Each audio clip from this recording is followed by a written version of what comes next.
We're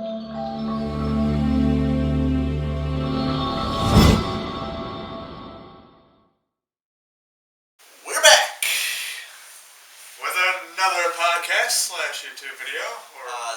We kind of wrapped up a two-part series last week, finishing out on our voter reform discussion, both for congressional and presidential voter reform.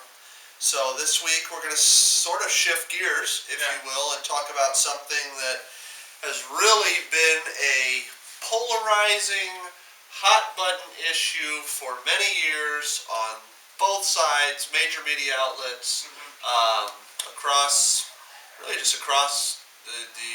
social fabric of American society. Yeah. So, with that, I'll kind of let you, Matt, lead us into our same-sex marriage compromise proposal this evening. All right, so I'm just gonna kind of give a brief summary. For me, I've really kind of wanted to do something a little bit different when it comes to how we structure marriage in this country. Yep. Because for me, I just feel like there's strengths to it, but I feel like not just when it comes to same-sex marriage or marriage in general. Because this is more. I mean, I designed this proposal to be more than just solving the same-sex marriage issue. I wanted to try to solve both same-sex marriage and divorce, because unfortunately both are really kind of hot topics. Yeah, there's no question about it. And it's interesting you use the word solve. I mean, I guess we'll dive into this, but it's hard because I don't know how you solve it. That's true. I don't know how you solve it. I don't know if there is a one solution, but what I do like is something like this that continues the conversation and tries, as we I think have outlined on this show, tries to be as understanding, unbiased, level-headed, and I guess just leaving our own personal opinions out of it as much as we can to provide some progress in the right direction. Or at least try to provide some ideas with regards to how to solve these issues for our leaders that are currently in office today. So correct. So starting off, I basically split marriage into two levels: level A and level B. Okay. Level A is essentially what we would call a traditional marriage today, and level B is more like a modern civil union, if you will. You still get recognized with some rights, but not as much as you would in a typical marriage. Okay. But the one thing that I really kind of liked, which I've been doing a lot of research lately, is renewable contracts. Okay. Renewable contracts. So for me, that's essentially kind of like saying this marriage will last about 2 years, or maybe 5 years, 7 years, 10 years, or lifelong. It's just depending on what they really want to do. Yep. I recommend that every civil union, regardless of whether it's level A or level B, start off with 2 years, because that way it really kind of gives time for the couple to really kind of define the relationship, what they really want to do, like how should they split up like marital duties, or are they going to do like more date nights or something. It's a way to try to force the couple into a trial period where they can try to figure this out before they try to make it long term. Matt, I totally understand that. There's going to be... Oh, there's going to be backlash. There's going to be backlash. I'll admit that's like one of my... it's a little bit more biased than what I've proposed on this show before. I'll admit that. That's okay. Listen, hey, we're just talking through it. And that's all we can do. So kind of moving on to the next point. Yeah. The reason why I kind of split it up initially, before I added the contracts, because the contracts all I knew was actually something new that I kind of came across. Okay. I originally made level A. So if you want to enter into a level A civil union, and the reason why I say civil union and not marriage is because at the end of the day, you're not necessarily just going to go straight to a religious official to make the union official. Yeah. You're going to have a civil ceremony before any religious or other private ceremony can take place. Okay. Which is kind of what we do now, but with more going and signing the wedding certificate, essentially. Yeah, it's more than that. But with a level B civil union, both partners have to be at least 18 years old or 17 with guardian consent. Kind of like what we do now. Yep. But, I mean, trying to think about where I want to go here. So essentially, like a civil union in France, because I've been doing a lot of research into how other countries perform, like how they organize marriage specifically. One thing that I really like about France is you can file joint taxes with the state immediately, but you have to wait at least 3 years in order to do it for the IRS when it comes to a level B. But if you're a level A, you can do it immediately. And how is someone choosing whether they are level A or level B? Essentially, it really kind of depends on your age first, depending on how you want to get into it. But if you've been in a level B relationship for a while and you got into it when you're 18, you can apply to upgrade to a level A once both partners reach at least 25 years of age. Yeah. And the reason why I wanted to do it that way, have an age gap between when you can enter, is because when you really think about it, are 18-year-olds really ready to be into a full-on marriage with so many fiscal rights and responsibilities? That's an interesting question, Matt, because if you ask the 18-year-old, they would say yes. They would say yes. But now, I think back on, my relationships at that age. And you would say not at all. No, but that's my personal experience. Yeah. So I think it's, that's the challenge here. I know. Is that everybody has a different experience. And this is just my personal opinion. I know we try to remain unbiased. I would have a hard time, no matter my age, somebody telling me what I can and can't do. Now, when it comes to tax benefits and things like that, trying to address the divorce, statistics, I understand why you're discussing some of these things. Because, an 18-year-old is just not really fiscally ready when it comes to having a job that you can really rely on to help provide for a spouse and family. Yep. You're just not ready for that. Versus someone who's probably 25. Majority. Yeah, the majority. Yeah. Some maybe not, but for the majority, yes. So that's kind of why I did it this way. But going in, I'm just gonna bounce around. Yeah, we're gonna bounce around a little bit. So for me, I think we're just gonna bounce around. We're gonna fast forward to the wedding ceremonial benefits here. Okay. And I probably, looking back on this now, I totally miswrote this, but that's okay.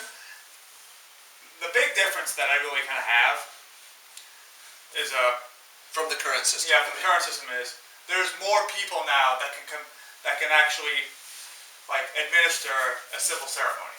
Okay. So in addition to a court judge or county clerk or justice of the peace or even a mayor, you now have a city councilor. You also have a licensed marriage commissioner in the Department of Health, or even a deputy commissioner, which I put down as a family member or a friend or even one of the partners in a self-uniting ceremony.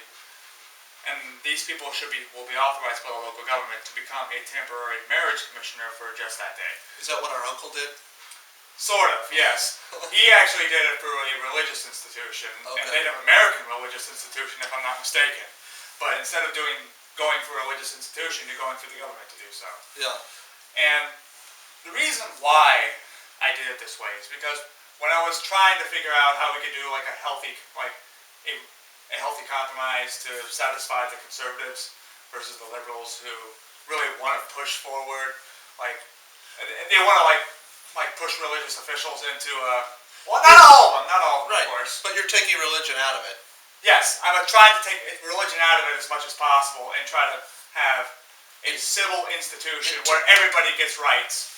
And where, you can still have... I was just going to say, and that's the point that I don't mean to cut you off, but that's the point that we're trying to make clear is that, so much of the holdup on this comes at that religious intersection. Yes. And the idea is that in terms of how the country as a whole recognizes a legal coming together, you're saying, let's take religion out of that, not to take religion out of it entirely, but to leave that to the individual, whether or not they want to partake in that ceremony. Yes, absolutely. Yeah. That's what I was trying to do with this proposal. Yeah. And I mean, when you really think about it, it's really the only fair solution. Because despite what other people say, it's only fair that if someone who is gay is in a relationship with someone and they care about each other and they really want to have something more meaningful than just a regular relationship, they have that right to do so. Correct. As long as they're citizens. And Matt, furthermore, someone in that scenario or a couple in that scenario may also be very religious and can seek out a religious entity of their choice to conduct a personal ceremony with the family. But the state sets that all aside, regardless of the religious aspect, and says, we're going to recognize you just like we would any other other marriage, same sex or otherwise. Yes.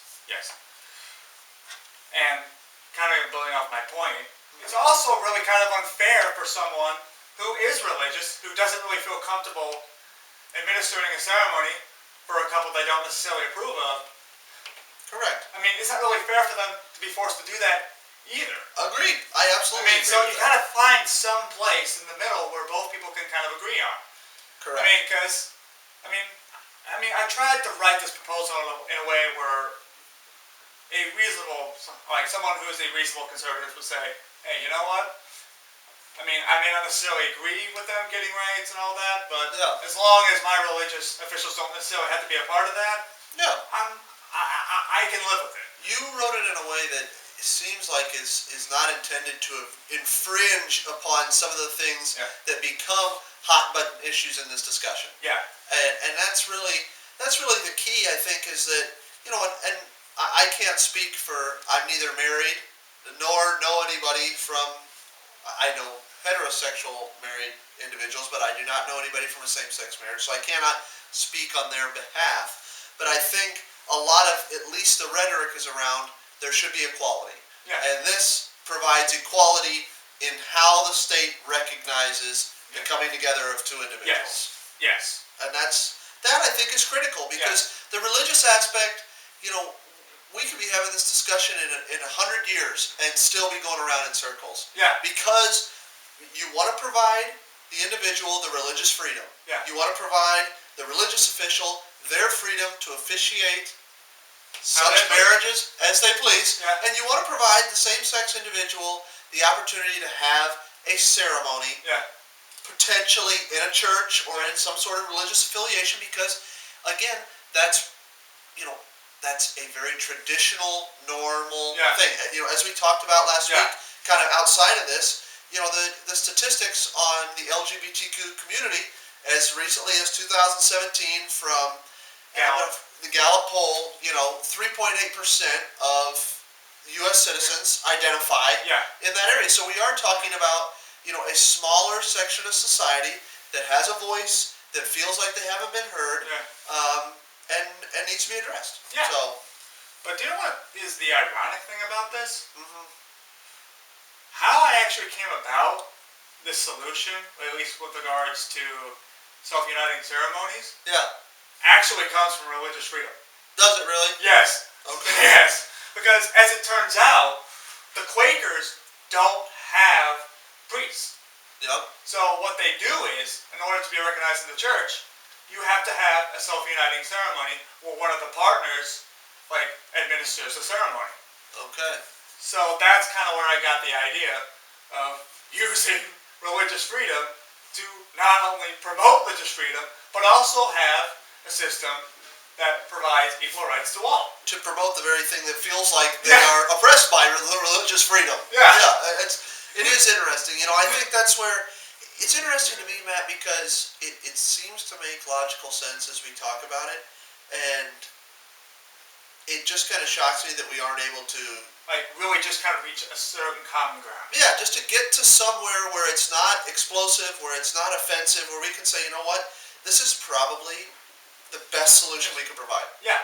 You know, and I'm not saying this necessarily is or is not that, but it's just trying to raise more awareness, yeah, and just get the conversation going. To find a resolution to where we can say, you know what, this is the best we have done. Not to say we won't revisit it, but we can put this, you know, we can say, make a new video and we can run with this for a little while. We can try this out and see how it goes. Yeah. You know, that's the only way anything's ever going to be solved, is if we implement something that tries, as you said, that tries to appeal to people on both sides, and provide some middle ground, so that ultimately, you know, people like you and I and everybody else can stop hearing about it and stop talking about it. Everybody can be happy. Yeah. You know, and that's ultimately what we want. So. Yeah.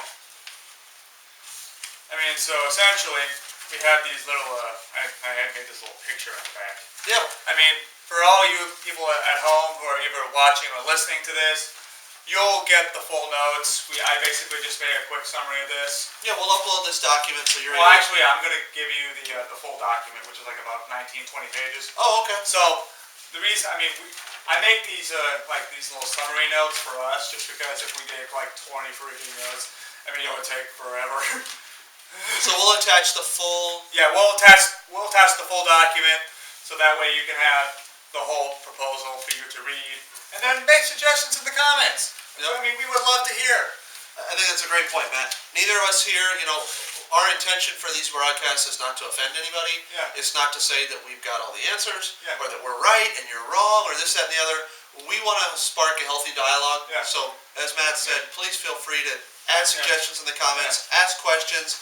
You know, take a look at some of this stuff, and you know, maybe in a future episode, like you said, we can address some of your comments and responses, you know, to those. So, I mean, our goal with this podcast, like Brad said, is to generate a healthy conversation. But the only way to generate a healthy conversation is to try to help educate. Yeah. Try to help educate all of you. Agreed. Yeah, and that starts with providing information and you know, being able to listen to each other's points of view. So, did you want to talk through the chart at all, Matt? Yeah. Or? I mean, I kind of wanted to talk through the chart. Okay. Just to kind of just give a basic summary of it. Yeah. So, so if you, let's say a couple wants to get married, so they go to like either the town hall or the county clerk office or the nearest Department of Health and Marriage Licensing office, or even just the official state government website. Mm-hmm. And then they do all the paperwork and stuff, receive they receive the certificate, then they have the civil ceremony no less than 6 days after after all the filing and signing of the paperwork. And you have to have at least one witness. Okay. And then after that, you'll have the marriage license be mailed to you after that ceremony. And then you can either perform a religious ceremony, a private ceremony in your home or something, or just forego it at all. Yeah. Because at the end of the day, the reason why I wanted to do it is because I wanted to have the civil ceremony have all of the significance, but still allow for private ceremonies to still have an emotional impact on the couple if they so wanted. And I just want to re-emphasize what you said there. The civil ceremony has all the significance in terms of how the state, the nation, the government, whatever you want to say, how they recognize the coming together, the union. Right, and then from that point on, you know, you're able to, and you can refer to this document, viewers. You're able to take that in any direction that you want to go, in terms of how you celebrate your marriage or union or partnership or whatever you want to refer to it as. Yeah. So, yeah, man, I think that makes a lot of sense. You know, I know we kind of skipped over some stuff here, but there's a lot of meat in here that I think, you know, if you guys want to dive into, and that's why we keep re-emphasizing asking questions, writing comments as you look through this stuff. Yeah. We're happy to revisit it. I just think it's a great conversation to have and a great solution to discuss because you know, something's got to be done. Yeah, I mean, something has to be done because at the end of the day, conservatives do deserve their voice to be heard. Yeah. But so does the LGBT community also deserves to have their voice heard as well. And you know, I think at the end of the day, for me, what it all comes down to is, you know, it's It's about freedom. People want to have the freedom to conduct their lives as long as you're not infringing upon somebody else. That's the biggest thing. You know, you have to let everybody have their freedom to practice the religion they want, to be in the types of relationships that they want. You know, that's the basis of a free society, and that's why we love America. You know, because not everybody's got those opportunities. So, anything else before we close out today's broadcast? No, I think we're good. All right. Well, we appreciate you guys tuning in. If you've got questions or anything, let us know, and we're signing off.